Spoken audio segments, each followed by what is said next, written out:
Plusieurs lignes de la parole mènent à une seule ligne, celle de la vérité éternelle.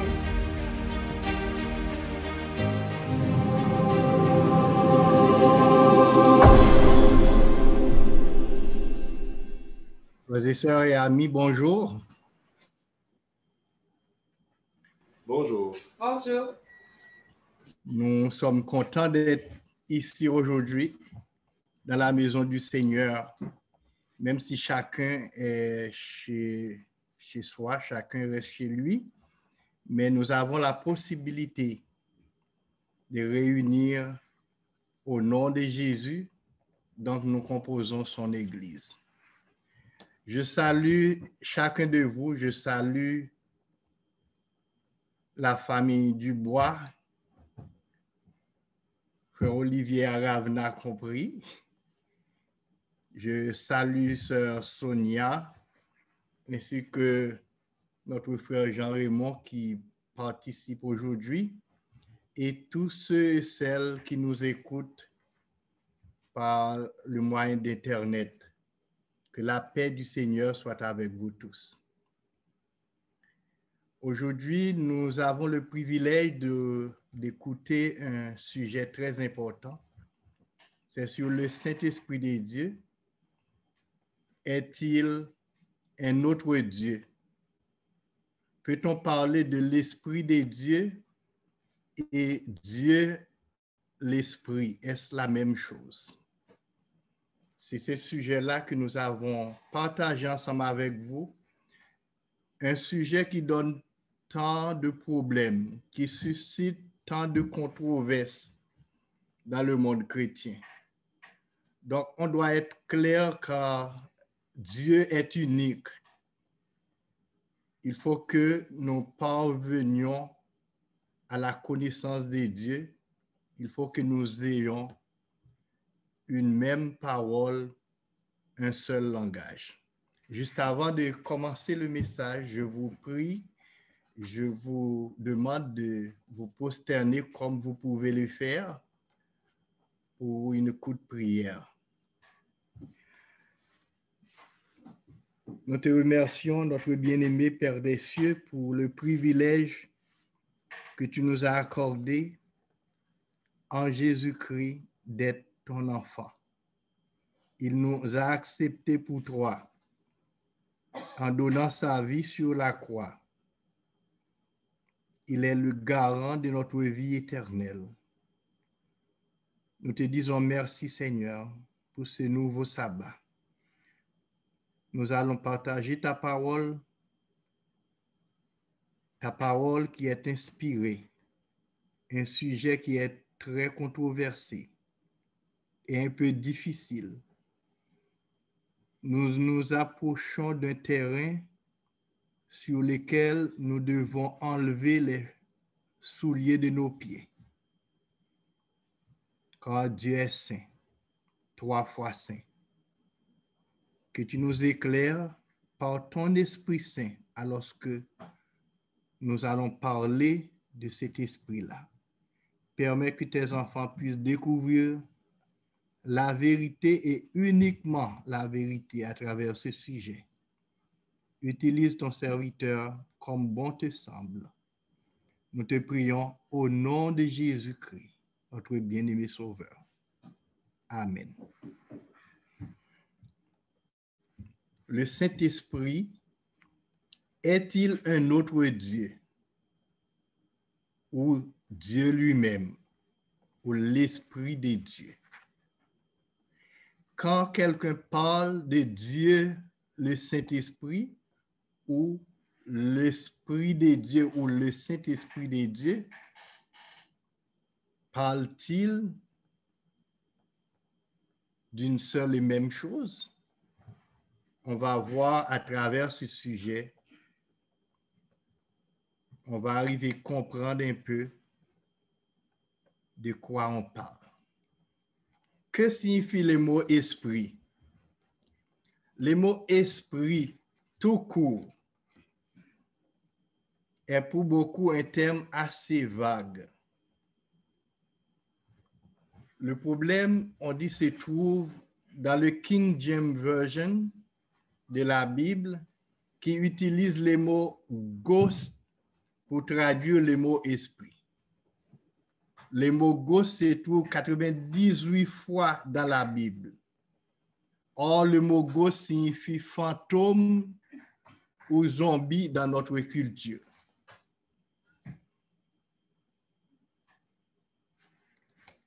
Certaines versions de la Bible utilisent d'autres mots pour parler de l'Esprit Saint, mais le King James Version employait le mot ghost. Alors, à cause de cela, certaines personnes trouvent le mot esprit un peu vague. Mais que signifie exactement le mot esprit?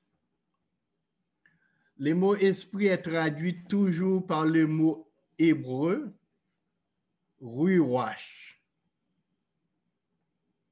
dans le Nouveau Testament qui signifie vent, souffle, la colère, la vie, etc.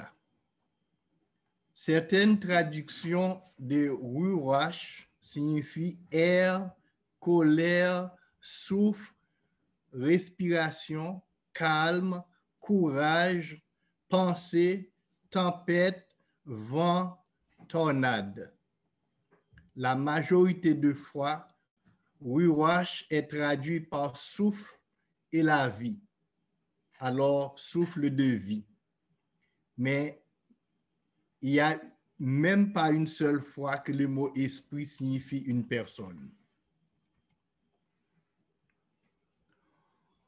On trouve un autre mot hébreu en rapport avec ruach, c'est neshama qui signifie encore esprit. Dans le langage original hébreu, neshama signifie esprit, tout comme ruach signifie esprit. Regarde l'utilisation dans Genèse chapitre 2, verset 7. L'Éternel Dieu forma l'homme de la poussière de la terre. Il souffla dans ses narines un souffle de vie et l'homme devient un être vivant. Neshama est utilisé pour traduire le souffle et être vivant. Et ces deux mots-là, et souffle et être vivant, ça traduit par esprit. Regarde d'autres utilisations de ruach et neshama qui signifient souffle et esprit de vie dans les versets suivants. Premier verset, Job, chapitre 4, verset 9. Ils périssent tous par le souffle de Dieu. Ils sont consumés par le vent de sa colère. Le souffle est traduit par neshama et le vent est traduit par ruach et les deux signifient esprit. Deuxième verset, Job 27, verset 3. Aussi longtemps que j'aurai ma respiration et que le souffle de Dieu sera dans mes narines, dit Job, respiration et souffle de Dieu, ça se traduit par le mot ruach et neshama, et ces deux mots-là signifient esprit. Une troisième utilisation, Job chapitre 33, verset 4. L'Esprit de Dieu m'a créé et les souffles du Tout-Puissant m'animent. Ce passage-là, on le met dans la bouche de Jésus pour dire que Jésus est sorti de Dieu. Donc, bien que Jésus n'est pas un être créé, mais engendré, mais c'est juste pour dire que l'esprit est traduit par ruach et neshama, mais jamais signifie une personne. Tous ces versets et d'autres montrent que l'esprit est vivant, actif et plein de vie. Donc, l'esprit de Dieu est un esprit de vie. On sait que l'homme est créé à l'image de Dieu. Donc, tout ce que Dieu possède en lui, il l'a mis dans l'homme. Il a comme nous une forme physique ou un corps. D'après Genèse chapitre 1er, verset 26, Dieu parle à son Fils Jésus-Christ qui participe à la création. Puis Dieu dit, faisons l'homme à notre image, selon notre ressemblance, et qu'il domine sur les poissons de la mer, sur les oiseaux du ciel, sur le bétail, sur toute la terre et sur tous les reptiles qui rampent sur la terre. Étant créé à l'image de Dieu, du Créateur, on s'attend à ce que Dieu ne soit pas différent de l'homme dans sa forme ou morphologie. Il doit avoir un corps et un esprit comme l'homme, qui est son image.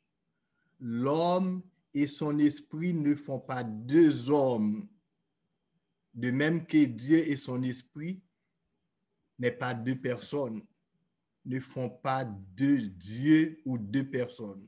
Dieu et son esprit est une personne, tout comme l'homme et son esprit est une personne, parce que l'homme est créé à l'image de Dieu.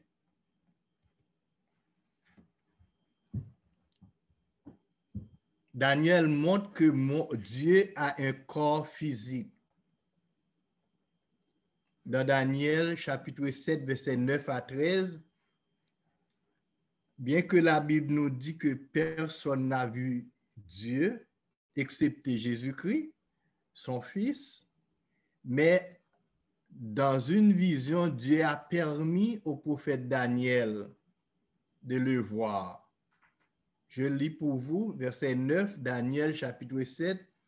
Pendant que je regardais, les trônes furent mis en place, et l'Ancien des jours prit sa place.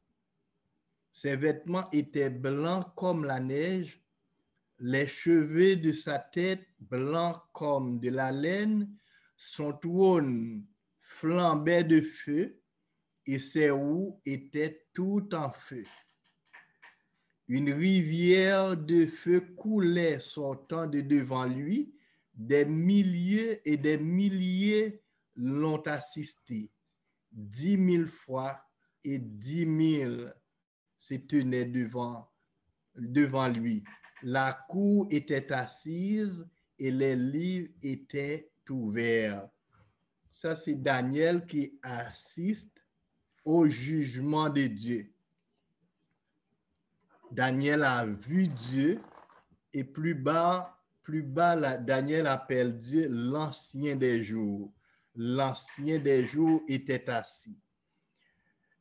Je ne veux même pas lire le reste de ce passage, c'est juste pour dire que Dieu a une forme physique, alors que nous apprenons que Dieu est esprit. Et Dieu a un corps parce qu'on l'a vu en vision. Ça ne dit pas que Dieu n'est pas esprit, puisque le corps physique plus son esprit, ça contribue à faire un seul Dieu, pas deux dieux. Pas seulement Daniel, mais le prophète Ézéchiel a eu ce privilège de voir Dieu en vision. Je lis pour vous dans Ézéchiel, chapitre 1er, verset 26. Dieu a vraiment un corps physique, bien qu'il ait esprit. Voici ce que le prophète a vu. Au-dessus du ciel qui était sur leur tête, il y avait quelque chose de semblable à une pierre de saphir en forme de trône. Et sur cette forme de trône apparaissait comme une figure d'homme placée dessus en haut. C'est Dieu qui a permis au prophète Ézéchiel de voir sa forme physique sur son trône. Bien que Ézéchiel n'a pas contemplé la face de Dieu, il n'a pas eu ce privilège. Parce que Dieu dit, personne ne peut voir ma face. Moïse voulait regarder la face de Dieu. Il dit, il n'y a personne qui a ce privilège de voir ma face. Mais Moïse a vu son corps, a vu son dos de passage. Mais il ne peut pas voir la face de Dieu. Mais Dieu a un corps. Dieu s'est montré en vision au prophète Ézéchiel comme il l'a fait au prophète Daniel. Mais ce n'est pas tout. Qu'est-ce que Jésus lui-même va dire de Dieu dans le Nouveau Testament? D'après Jean chapitre 4, verset 24, Dieu est esprit et il faut que ceux qui l'adorent en esprit et en vérité. Notez que les paroles de ce texte sont sorties de la bouche de Jésus lui-même, frères et sœurs. C'est Jésus lui-même, le Fils de Dieu qui est divin, qui parle. Jésus ne dit pas que Dieu a un esprit, mais il dit que Dieu est esprit. Alors, on voit que le prophète Daniel, le prophète Ézéchiel a vu la forme de Dieu sur son trône, que Dieu a un corps. De même que Dieu a un corps, il est esprit. L'esprit et la forme physique de Dieu ne font pas de Dieu deux personnes. C'est une seule et même personne, tout comme l'homme et son esprit est une seule et même personne. Voici un texte de Paul qui a plein d'informations. D'après Philippiens chapitre 2, verset 5, « Ayez les sentiments qui étaient en Jésus-Christ. » Ce verset-là a plein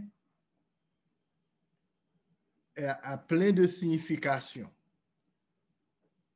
C'est traduit dans certaines versions par mind, par pensée, par esprit, par sentiment. Ayez l'esprit qui était en Jésus-Christ.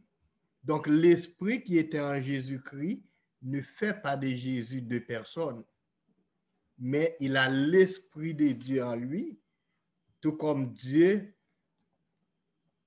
et son esprit est une personne, mais Jésus aussi et son esprit est une personne. Mais Dieu veut que nous ayons le même esprit qui était en Jésus-Christ. Et je vais lire un verset. Ce verset-là peut vous mettre dans les troubles, j'espère pas. Je l'espère pas. Mais peut-être ça va vous aider à comprendre que l'Esprit de Dieu n'est pas une autre personne que Dieu lui-même. C'est l'Esprit qui est la vie de Dieu. Essayez de comprendre avec moi Actes chapitre 10, verset 38, où Pierre parle.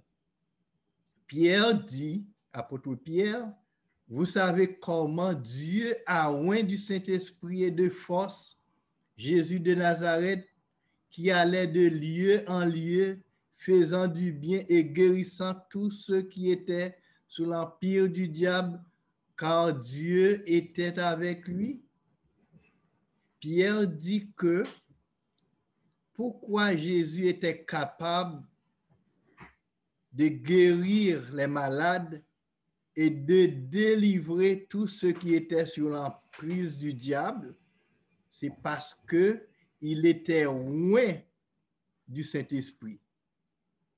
Comprenez bien, jusque-là, vous ne voyez pas où je vais aller avec vous.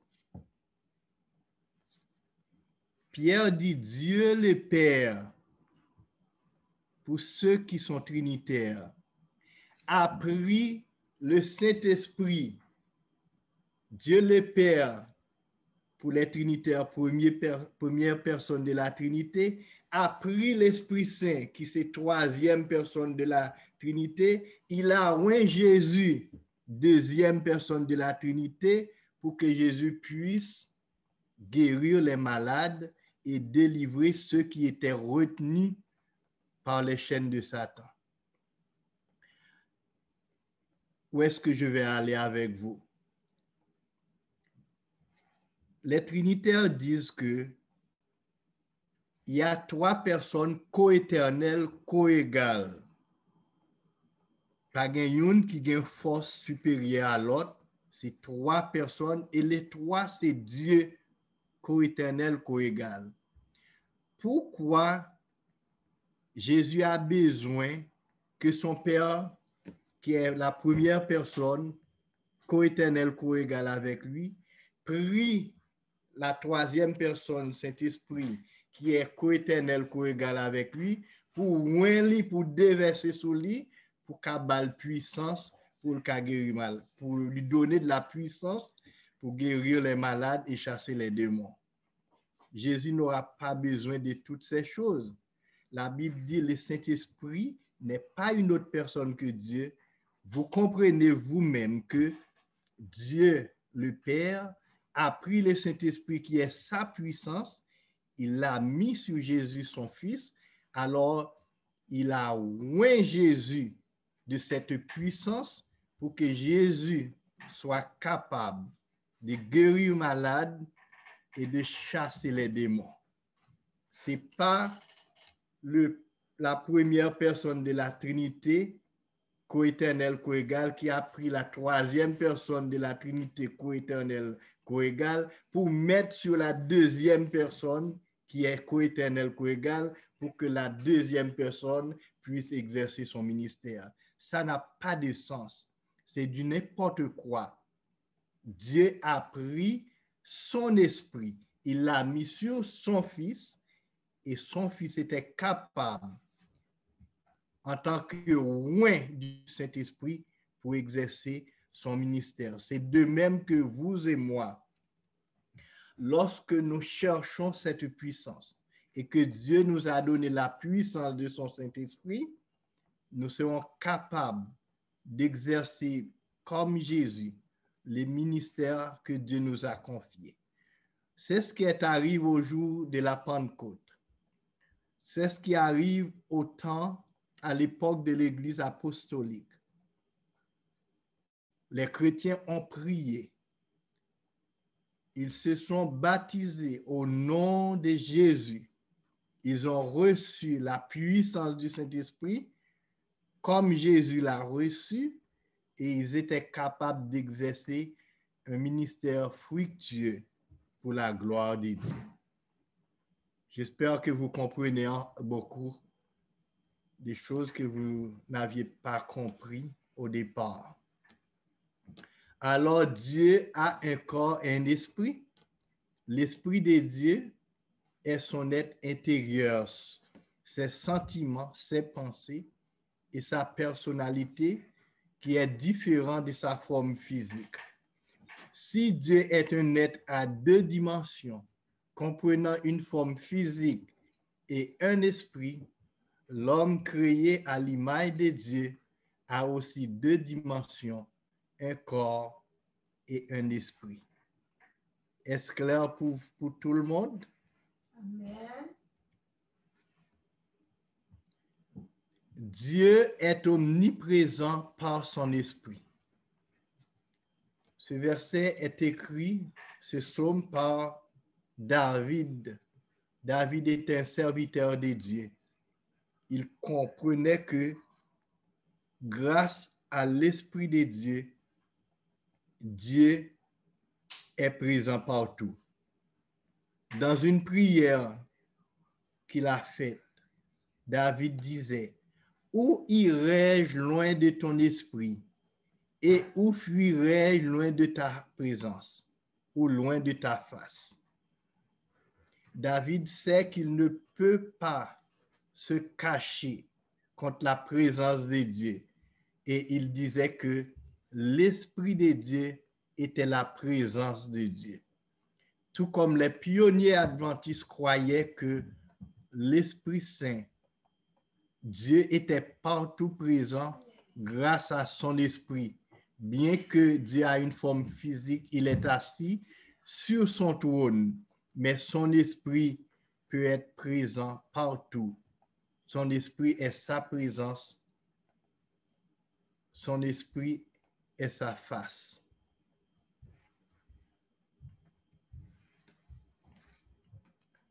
Nous voyons dans ces versets le parallèle qui existe entre le terme Esprit de Dieu et présence de Dieu, parce qu'ils sont utilisés de manière interchangeable. La première portion du verset dit « Où irais-je loin de ta présence ?» loin de ton esprit, excuse-moi.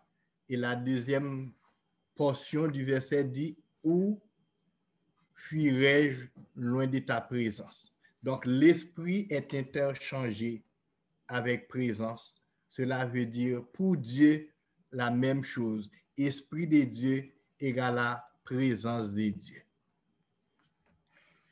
Si l'Esprit de Dieu est la présence de Dieu, frères et sœurs, où trouve-t-on l'expression Dieu, le Saint-Esprit, tandis que dans toute la Bible, il fait mention de l'Esprit de Dieu et non Dieu, l'Esprit. Bien, laisse-moi vous dire que l'expression Dieu, le Saint-Esprit, ne se trouve nulle part dans la Bible et dans l'esprit des prophéties. Je suis prêt à parier de l'argent à celui qui le trouverait, ne serait-ce qu'une seule fois.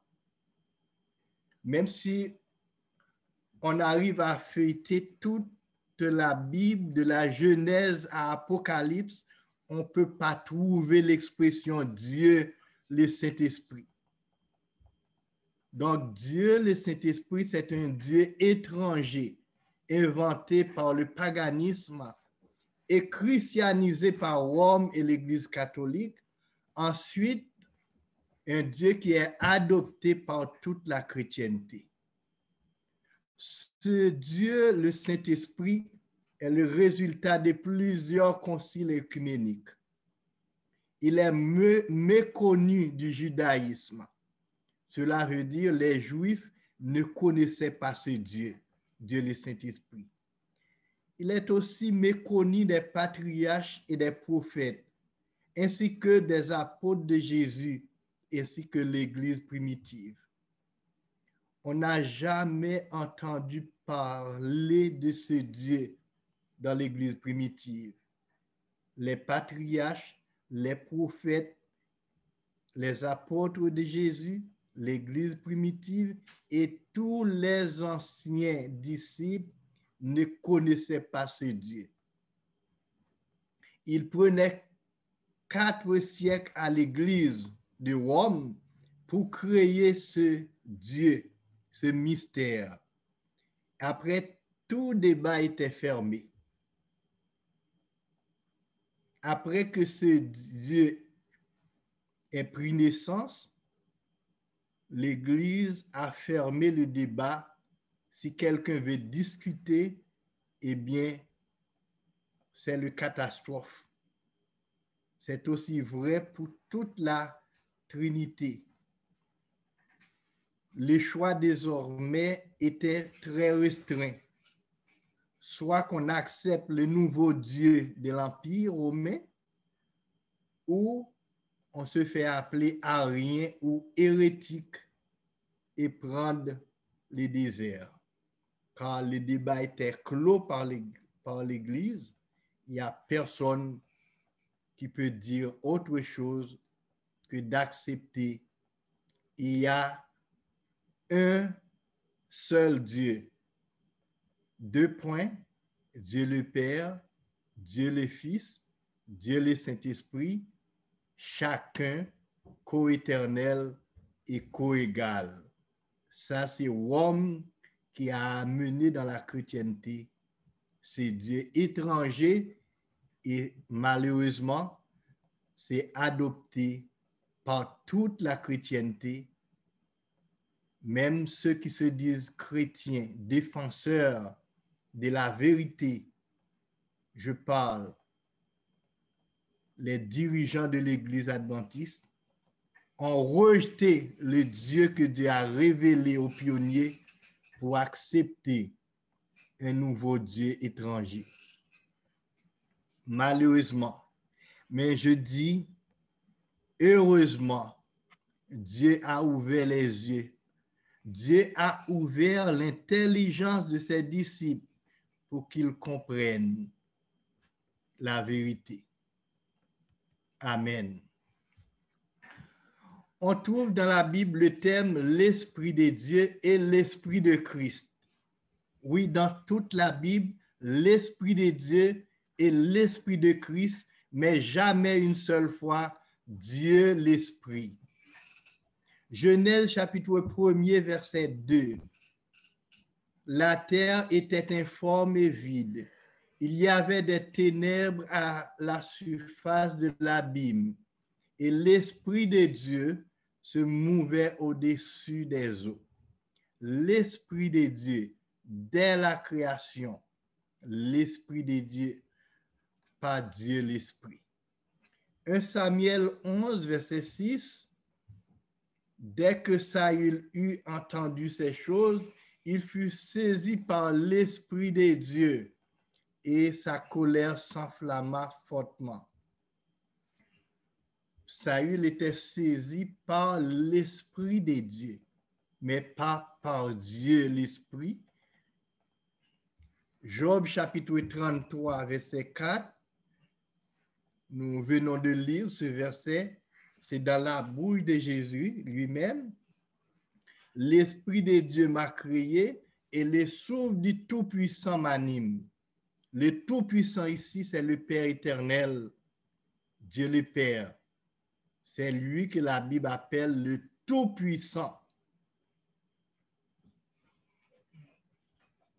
Pas un autre. Le Dieu Tout-Puissant. La question que j'aimerais poser à ceux qui m'entendent, ceux qui m'écoutent, qu'ils soient adventistes ou pas, est-ce que vous savez que Dieu parle d'un Dieu, la Bible parle d'un Dieu unique? C'est ce Dieu unique qui s'appelle le Dieu Tout-Puissant. Ellen White l'appelle le roi de l'univers. Il ne peut pas avoir plusieurs rois dans un royaume. Tout comme dans le ciel, Dieu le Père est sur son trône. Il est le roi de l'univers. Il a un collaborateur qui est son fils, qui est assis sur son trône avec lui. Mais c'est un seul Dieu tout-puissant. C'est un seul Père éternel. C'est un seul roi de l'univers. On peut trouver un prince, on peut trouver des princesses, on peut trouver de plusieurs subordonnés dans un royaume, mais il y a un seul roi. Eh bien, dans le royaume des cieux, ce roi-là est le Dieu Tout-Puissant, qui est le roi de l'univers. 1 Corinthiens 3, verset 16, « Ne savez-vous pas que vous êtes le temple de Dieu et que l'Esprit de Dieu habite en vous? » Une fois de plus, l'apôtre Paul reconnaît l'Esprit de Dieu. Il parle de l'Esprit de Dieu, mais jamais Dieu, le Saint-Esprit ou Dieu l'Esprit. 2 Corinthiens 3, verset 17, « Or, le Seigneur est l'Esprit. » N'oublie pas dans l'évangile de Jean, chapitre 4, verset 24, il dit « Dieu est Esprit. » Peut-être vous ne l'avez jamais vu. Avez-vous déjà découvert ce texte? Or, le Seigneur est l'Esprit. Tout comme que Dieu le Père est l'Esprit, le Seigneur Jésus lui-même aussi est Esprit. Cela veut dire l'Esprit est son être intérieur. L'Esprit et Jésus, c'est une seule personne, tout comme l'Esprit et Dieu est une seule personne. Dieu est esprit, le Seigneur Jésus est esprit.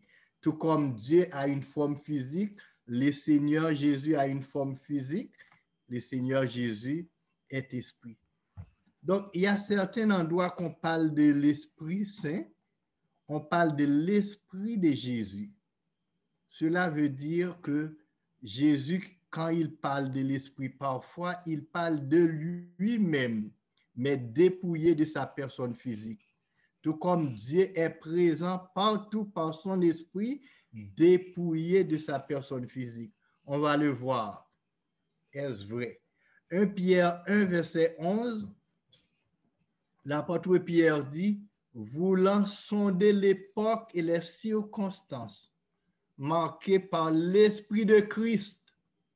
Cette fois-ci, l'apôtre Pierre ne mentionne pas l'Esprit de Dieu, mais il dit l'Esprit de Christ, car Dieu et Christ partagent le même esprit. Vous venez de voir, l'apôtre Pierre disait tantôt, Dieu a pris son esprit, il a oint le Seigneur Jésus de force. C'est pourquoi Jésus était capable d'aller partout délivrer ceux qui étaient sur l'empire du diable. Et maintenant, il dit que les circonstances, l'époque et les circonstances marquées par l'Esprit de Christ qui était en eux, c'est l'Esprit de Christ qui était dans les prophètes. C'est parlant des prophètes, l'apôtre Pierre dit, l'Esprit de Christ était dans les prophètes, au lieu de dire l'Esprit de Dieu, et qui attestait d'avance les souffrances du Christ et la gloire dont elle serait suivie. Écoute bien, apôtre Pierre nous dit, à cause de l'Esprit du Christ qui était dans les prophètes attestaient que Jésus-Christ devait souffrir avant qu'il reçoive la gloire. Donc, la gloire serait suivie après, mais d'abord, Jésus-Christ devait souffrir. L'Esprit Saint, l'Esprit de Christ qui était dans les prophètes, a révélé aux prophètes ces choses. Les prophètes qui n'ont pas vu l'époque de Jésus exactement, mais de loin, ils savaient et ils ont prophétisé que Jésus-Christ devait souffrir avant de recevoir la gloire. Tout ça, c'est l'Esprit de Christ qui était dans les prophètes. Dans Romains chapitre 8, versets 9 à 11, apôtre Paul nous va parler de l'Esprit de Dieu et l'Esprit de Christ qui est un seul et même esprit, pas un Dieu. Pour vous, vous ne vivez pas selon la chair, mais selon l'Esprit. Si du moins l'Esprit de Dieu habite en vous. Il parle ici de l'Esprit de Dieu. Si quelqu'un n'a pas l'Esprit de Christ, il ne lui appartient pas. Si quelqu'un n'a pas l'Esprit, alors dans la première partie du verset, il parle de l'Esprit de Dieu. Et deuxième partie du verset, il parle de l'Esprit de Christ. Si quelqu'un ne l'a pas, il n'appartient pas au Christ. Qu'est-ce que Paul veut dire ici lorsqu'il parle de l'Esprit de Dieu et l'Esprit de Christ? Il parle d'un seul et même esprit, pas un Dieu, parce que le Père a donné son esprit à son Fils et l'esprit du Père, c'est l'esprit du Christ, pas un autre esprit, ni une autre personne de la Trinité comme on veut le faire croire. Et plus loin, ce même apôtre nous dit, et si l'esprit de celui qui a ressuscité Jésus d'entre les morts habite en vous, c'est l'Esprit Saint, l'Esprit de Dieu qui a ressuscité Jésus d'entre les morts. Paul nous dit, celui qui a ressuscité Christ d'entre les morts rendra aussi la vie à votre corps mortel par son esprit qui habite en vous. Je vais expliquer. Si l'Esprit Saint, l'Esprit de Dieu, était capable de ressusciter d'entre les morts, Paul va parler d'une autre résurrection.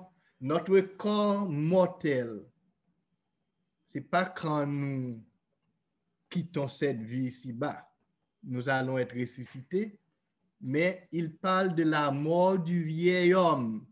Nous sommes capables de vivre la vie de Dieu. Nous sommes capables de mener une vie pour Dieu, parce que Dieu est capable de ressusciter notre corps qui est faible, notre corps qui est mortel, notre corps charnel.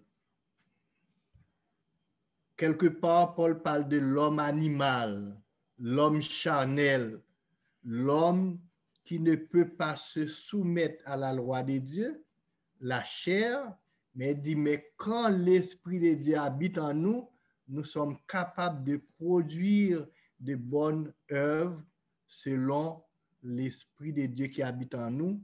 Cela veut dire que Dieu a ressuscité notre corps. Dieu nous a donné sa force pour couvrir notre faiblesse. Nous sommes capables de vivre pour Dieu. Mais quel esprit?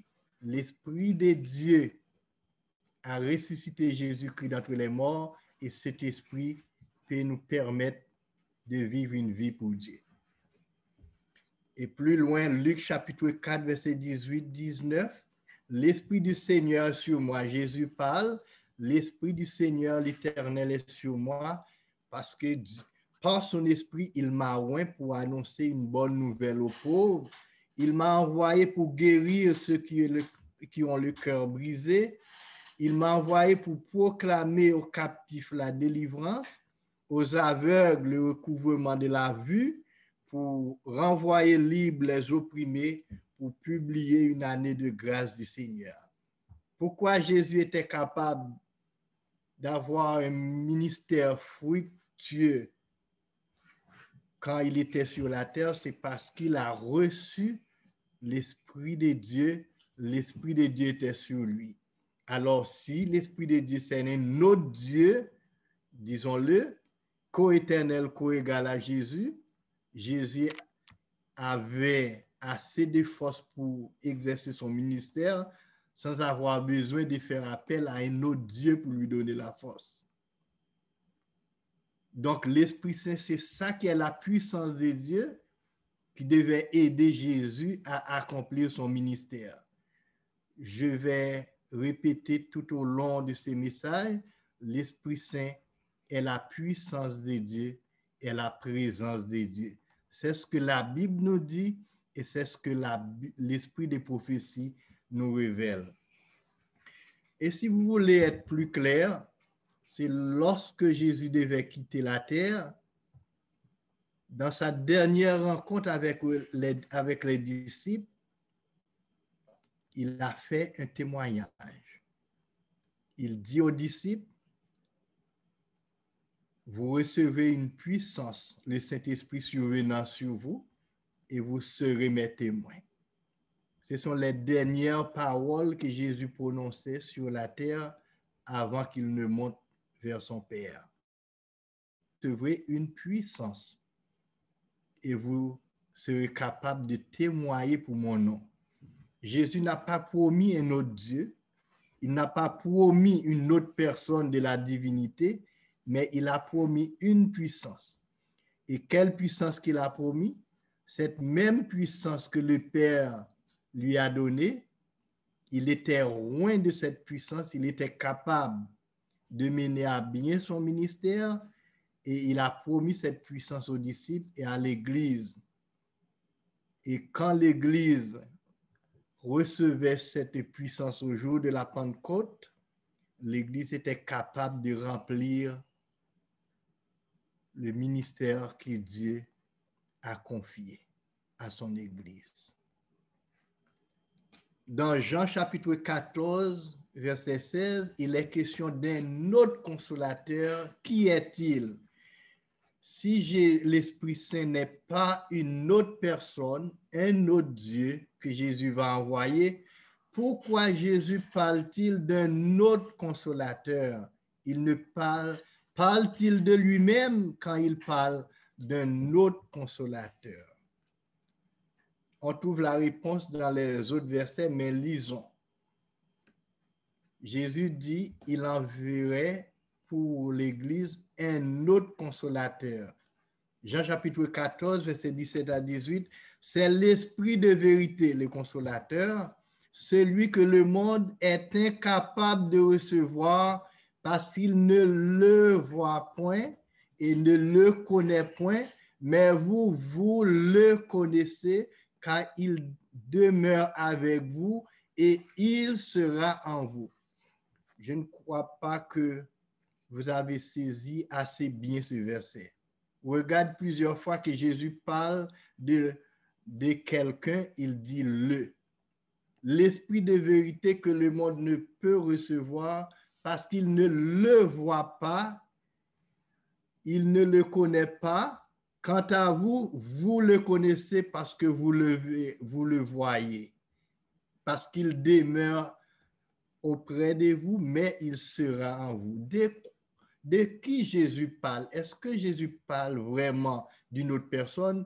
Parce que Jésus dit, l'esprit de vérité que mon Père va envoyer en mon nom, le monde ne le voit pas, le monde ne le recevra pas, mais vous le voyez parce qu'il est avec vous présentement. Mais quand il viendra, il sera en vous. Maintenant, il est parmi vous. Jésus parle de lui-même parce que c'est lui qui était avec les disciples, c'est lui que les disciples voyaient, c'est lui qui demeurait parmi les disciples et c'est lui, quand il sera venu, il sera dans les disciples.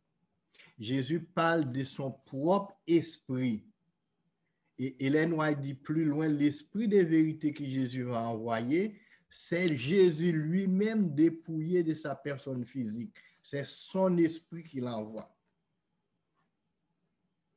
Verset 18, non, je ne vous laisserai pas orphelin, je viendrai à vous.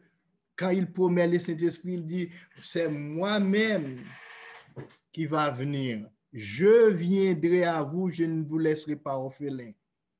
Donc Jésus vient par son esprit.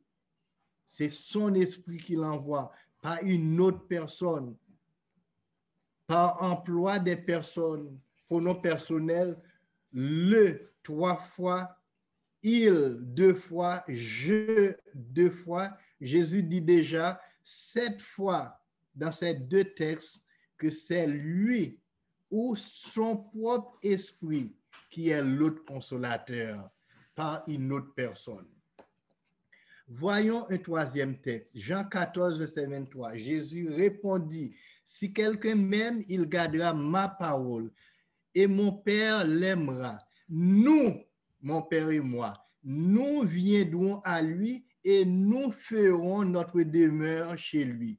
Parlant du Saint-Esprit qui allait venir, que le Père enverra en son nom, au nom de Jésus, Jésus dit, c'est nous, mon Père et moi, qui viendrons en vous. Donc, l'esprit dont il est question, c'est l'esprit du Père et l'esprit de son Fils. C'est Dieu et son Fils qui demeurent dans les disciples lorsqu'ils reçoivent la puissance de l'Esprit Saint, ils reçoivent Dieu, ils reçoivent son Fils. Donc, dans toute la Bible, il est question de Dieu et son Fils. Dieu et son Fils et leur esprit qui habite en l'homme. Dans ce troisième texte de même chapitre, Jésus emploie le pronom nous 2 fois, expliquant aux disciples qui est l'autre consolateur. Donc, c'est Yahvé Dieu et Jésus son Fils qui viendront par leur esprit. Jésus et son esprit est une seule et même personne. Voyons le témoignage de la servante du Seigneur. Qu'est-ce que l'esprit des prophéties nous dit? En tant qu'adventiste du 7e jour, je crois que vous et moi, nous croyons dans l'esprit des prophéties.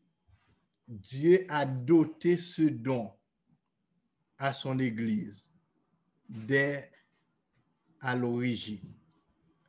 l'esprit divin, Ellen White parle, l'esprit divin que le Rédempteur du monde a promis d'envoyer est la puissance de Dieu. L'esprit est la puissance de Dieu. Oui, est la puissance de Dieu et la présence de Dieu. Sign of the Time, 23 novembre 1891.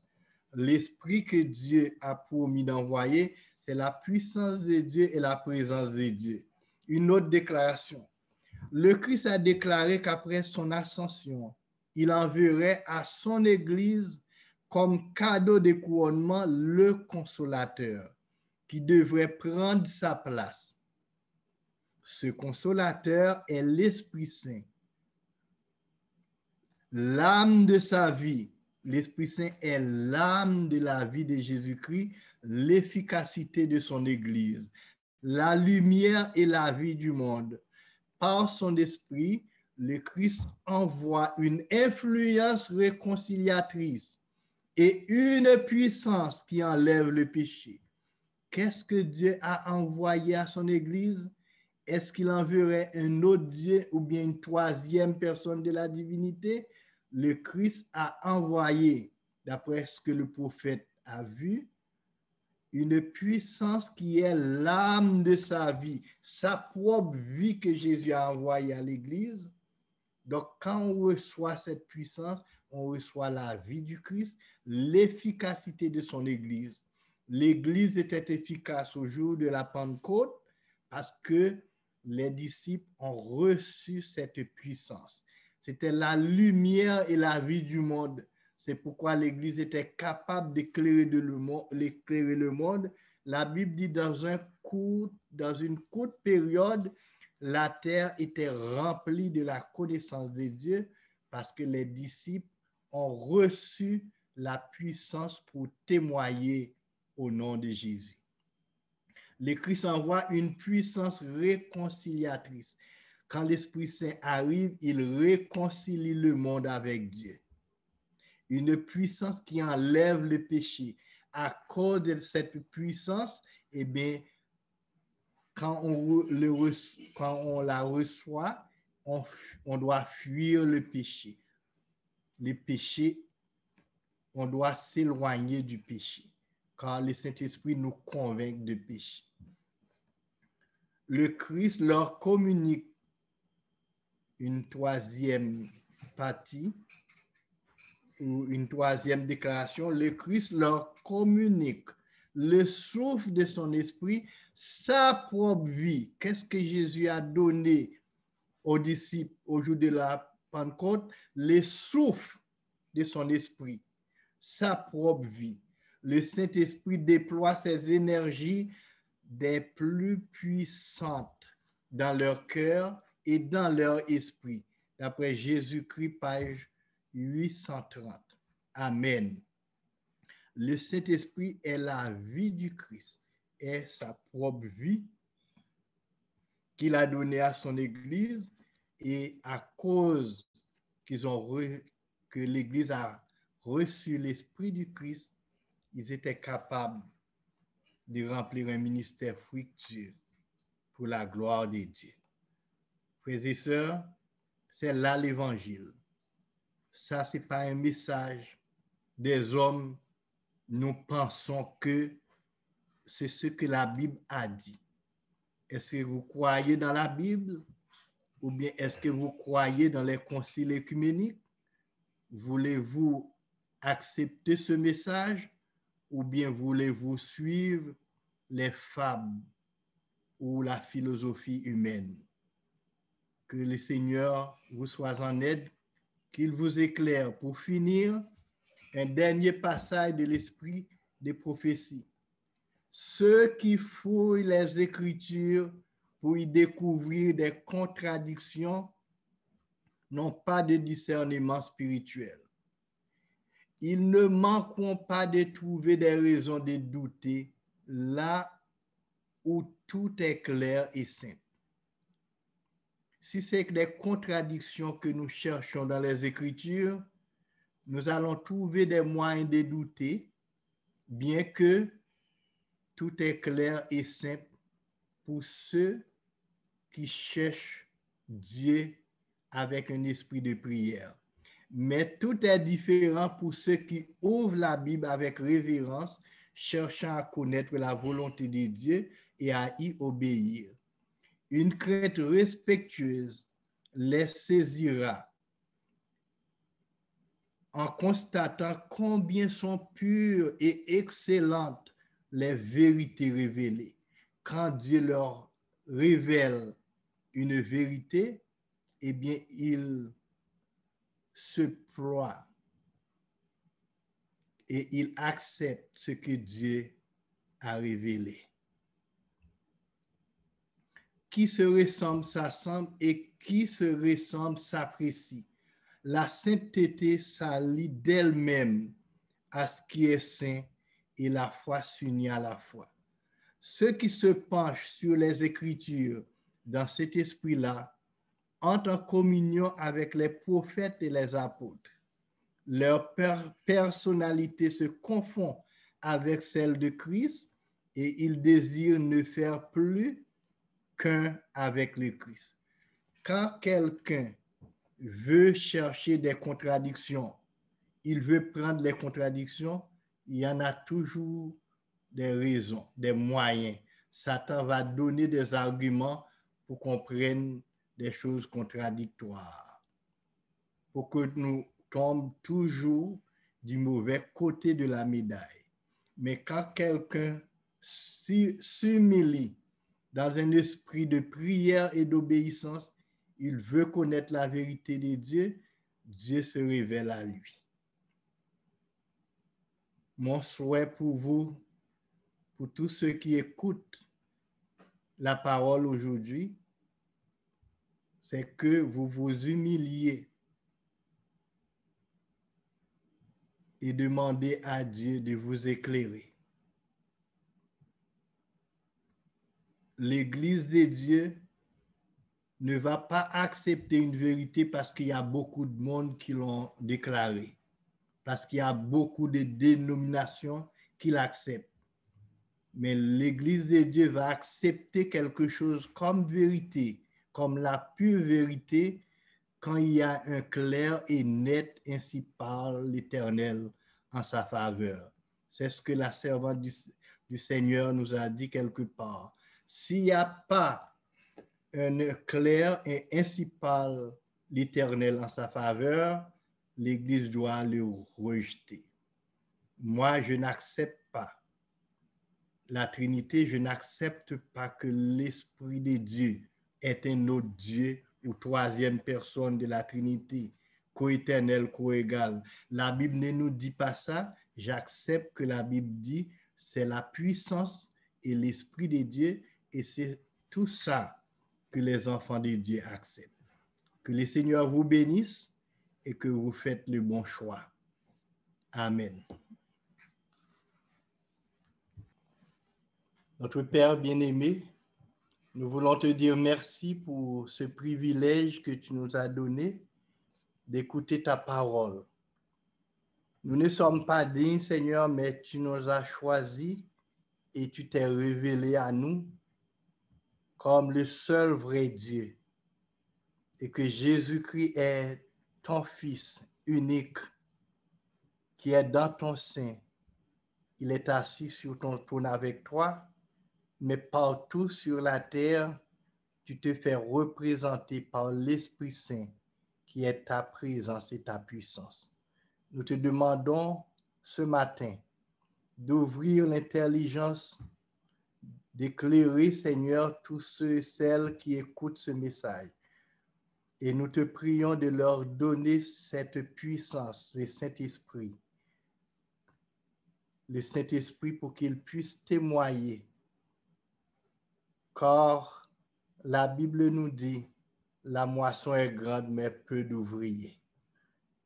Nous te demandons de nous renvoyer de ce lieu avec ta paix, ta puissance et ta précieuse bénédiction. Que tu pardonnes les péchés de ton peuple, que tu nous sauves. Au nom de Jésus, ton Fils unique, nous te prions. Amen. Merci d'avoir écouté cette vidéo. Pour plus de contenu, abonnez-vous sur notre site Internet. Il est également possible pour vous de nous suivre sur notre page Facebook et de nous contacter par email.